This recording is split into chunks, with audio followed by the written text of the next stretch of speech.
Physical refining செய்யப்பட்ட SKM Poorna rice bran oil. இல்லை திடீர்னு ஆய்வுலாம் இல்லை. இன்னைக்கு ஒரு தேர் நடக்குது, மிகப்பெரிய அளவில் பக்தர்கள் கூடக்கூடிய இடம் அப்படிங்கிறப்போ அதற்கான ஏற்பாடுகள், பக்தர்களுக்கு தேவையான வசதிகள் இது எல்லாமே வந்து கரெக்டாக பண்ணியிருக்கிறாங்களான்றதை நேரடியாக ஆய்வு பண்ணணும்னு தோணுச்சு. அதனால நேரடியாக வந்து ஆய்வு பண்ணோம். இன்றைக்கு வந்து நம்ம தேர் திருவிழாவுக்காக வந்திருக்கிறோம். பக்தர்கள் வந்து இறைவனை தரிசனம் செய்யறதுக்காக வந்திருக்கிறாங்க. அந்த தேர் திருவிழா மிகச் சிறப்பாக நடைபெறணும்னு சொல்லி இறைவனை பிரார்த்திக்கிறதுக்காக வந்திருக்கிறோம். அதை நோக்கி நம்மளோட பயணம் இருக்கு.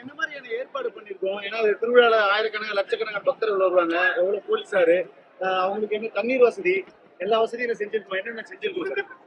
ஸோ இந்த தேர் திருவிழாவை பொறுத்த வரைக்கும் லட்சக்கணக்கான பக்தர்கள் கலந்து கொள்ளக்கூடிய ஒரு மிகப்பெரிய திருவிழா காஞ்சிபுரத்தில். ஸோ இங்கே வந்து அவர்களுக்கு தேவையான அளவிற்கு காவல்துறையினுடைய பாதுகாப்பு வந்து எண்ணிக்கை இருக்கப்பட்டிருக்கு. 800க்கும் மேற்பட்ட காவல்துறை அதிகாரிகள் பணியில் ஈடுபடுத்தப்பட்டிருக்கிறாங்க. அதே போல தேரை சுற்றி வந்து பார்த்தீங்கன்னா காவல்துறை அதிகாரிகளால் ரோப் வந்து சீல் செய்யப்பட்டு தேருக்கு பக்கத்தில் வந்து யாரும் வர முடியாதபடி, அந்த வீல் பக்கத்துலலாம் யாரும் வர முடியாதபடி அந்த ஃபுல் ப்ரொடெக்ஷன்ஸ் வந்து பண்ண சொல்லியிருக்கிறோம். அதே போல் மருத்துவ வசதிக்காக வந்து தேருக்கு முன்னாடியும் பின்னாடியும் வந்து ஆம்புலன்சஸ், அதே போல் வந்து எமர்ஜென்சி நீடுக்காக வந்து பார்த்தீங்கன்னா தீயணைப்புத்துறை வந்து வாகனங்கள் தேருக்கு முன்னாடியும் பின்னாடியும் வாகனங்கள் இது பண்ணியிருக்கோம். அதே போல் தேர் சுற்றி வரக்கூடிய பாதையில் 10க்கும் மேற்பட்ட இடங்களில் வந்து குடிநீர் வசதி செஞ்சு தரப்பட்டிருக்குது.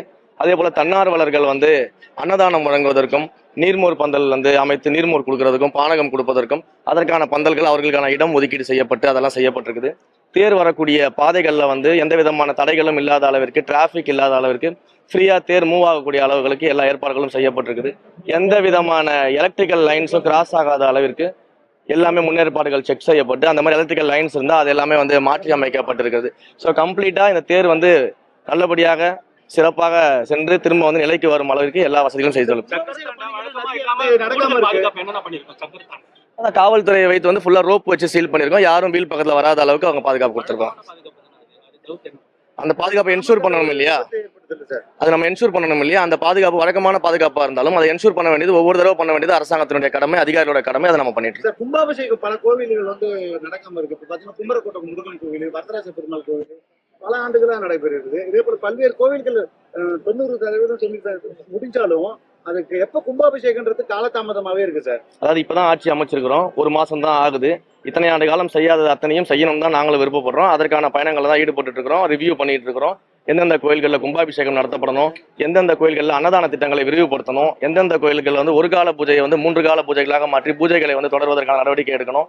அதே போல எந்தெந்த கோயில்கள் பாழடைந்த நிலையில் இருக்கிறதோ அந்த கோயில்கள் எல்லாமே கண்டறிந்து அந்த கோயில்களை மீட்டு புனரமைத்து அங்கும் கும்பாபிஷேகம் செய்வதற்கென நடவடிக்கை எடுக்கணும்னு சொல்லி பல்வேறு கோணங்கள்ல ஆய்வுகள் நடத்திட்டு இருக்கிறோம். ஒரு மாதம் தான் ஆகுது, கொஞ்சம் டைம் கொடுங்க, அது எல்லாமே கொஞ்சமா அறிவிக்கும். பெரிய கோயிலுக்கு மட்டும் நம்ம அந்த சிறப்பு தரிசனம் போடுறோம்.